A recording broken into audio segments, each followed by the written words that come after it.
Est-ce que dans ton day-to-day, à force d'enseigner la synergologie, tu interprètes les signes non-verbaux différemment?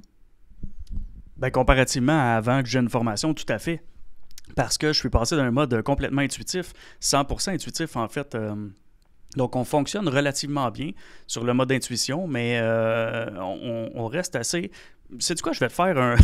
je vais faire, puisque j'y pense, là, je vais faire ce que je fais OK. assez souvent en conférence. Je vais le faire dans un format condensé, là, parce que dans les cours, ça peut prendre plus de temps que ça.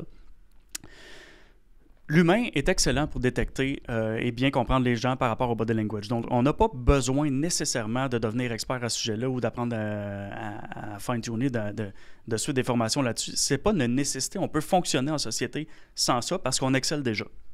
Il y a une réalité à ça, c'est que c'est lié à la théorie de l'évolution. En fait, c'est qu'on doit se comprendre en tant qu'individu pour savoir quand quelqu'un détecte, quand quelqu'un représente une menace, quand détecter, quand il faut consoler quelqu'un pour le consolider le clan, etc. Ça vient vraiment de la survie.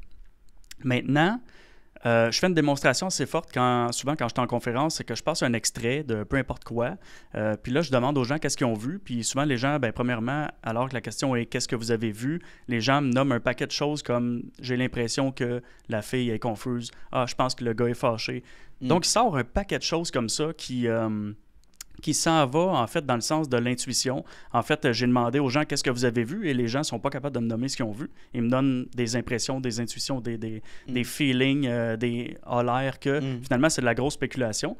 Puis là, je dis aux gens, ben, je ne vous chicane pas, je fais juste vous démontrer que vous avez tous regardé le même segment vidéo de quelques secondes, puis il n'y a personne qui s'entend. Par contre, tout le monde s'entend, 100% des individus ou à peu près s'entendent pour dire qu'il y a quelque chose qui ne marche pas, mais on n'est pas capable de mettre le doigt sur quoi. Donc, ça, c'est l'intuition. Maintenant, moi, je fonctionnais sur un mode intuitif comme tout le monde avant de me former sur le sujet.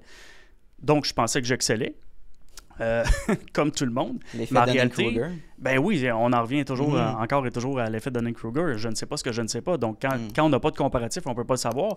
Et finalement, le comparatif, on ne l'a pas parce que la normalité des gens, ce qu'on pense qui est excellent dans notre détection du body language des autres, quand on se forme sévèrement là-dessus, là, profondément, on se rend compte que la normalité, c'est de la médiocrité.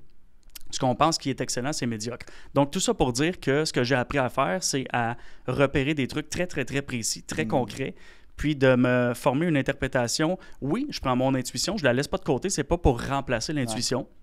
C'est pour l'accompagner, je dirais. J'aime bien dire aussi rationaliser l'intuition parce que j'ai mon intuition, j'ai mon feeling, puis je vais aussi chercher des trucs que je vois qui sont ça, la plupart du temps, ça signifie ça, ça signifie ça.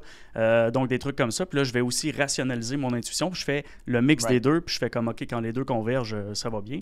Quand les deux convergent pas, puis qu'il y a une divergence un peu de théorie, de spéculation, il faut aller vérifier. Donc, finalement, je suis passé de l'abstrait au concret. C'est de la façon dont je détecte le non-verbal. C'est le changement que j'ai passé de l'abstrait au concret. Puis si, je vais nommer en fait parce que j'en nomme pas assez souvent des indicateurs, là, je vais en nommer un très précis. Le fait d'avoir l'œil droit plus petit que d'habitude. Là, je ne parle pas d'un individu qui a l'œil droit plus petit tout le temps. Ça, si c'est le cas, on s'en fout. Je parle de quelqu'un qui a les deux yeux relativement égaux, parce qu'on a tous des asymétries, mais normalement, ça ne paraît pas trop. Entre au bureau un jour, un œil droit plus petit. Ça, l'immense majorité du temps, c'est corrélé à un stress de nature rationnelle. Donc, c'est souvent trop de tâches, trop de commissions, trop de dossiers, trop de tâches mentales à faire. Donc, ça spinne là-dedans. Le hamster roule. La personne ne se repose pas suffisamment. C'est une corrélation directe. La plupart du temps, pas 100% du temps.